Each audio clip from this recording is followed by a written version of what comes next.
Hello guys, welcome back to my channel. తెలంగాణలో మీ ఆంధ్ర అమ్మాయి mutton పాయ ready చేసే విధానం. మటన్ కాళ్ళు శుభ్రం కడిగి కుక్కర్లో పెట్టి పక్కన పెట్టాలి. కావలసిన మసాలా సామాన్లు: అల్లం, వెల్లుల్లి, జీలకర్ర, ధనియాలు, లవంగాలు అండ్ మిరియాలు, దాల్చిన చెక్క. ఇవన్నీ కలిపి దంచుకోవాలి. దంచిన పర్లేదు, మిక్సీ చేసిన నో ప్రాబ్లం. ఇవన్నీ దంచి మనం కడిగి పెట్టుకున్న మటన్ ముక్కల్లో వేసి దానికి సరిపడా వాటర్ వేసి ఒక 10 విజిల్స్ వచ్చే వరకు ఉంచాలి. ఈలోపు మనం కొత్తిమీర, పుదీనా, అల్లం, వెల్లుల్లి తురుముకుని ఉంచుకోవాలి.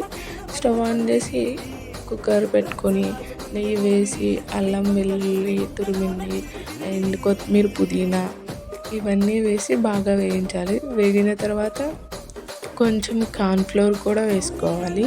కార్న్ఫ్లోర్ పచ్చి వాసన పోయే వరకు ఉంచుకొని ఆల్రెడీ మనం విజిల్స్ రప్పించిన పాయ సూప్ అండ్ దాంట్లో వేసి మిక్స్ చేసి కొంచెం సాల్ట్ తగినంత అండ్ నిమ్మరసం పిండుకొని కొంచెం సేపు బాయిల్ అయిన తర్వాత సర్వ్ చేసుకొని తింటే టేస్ట్ అయితే సూపర్.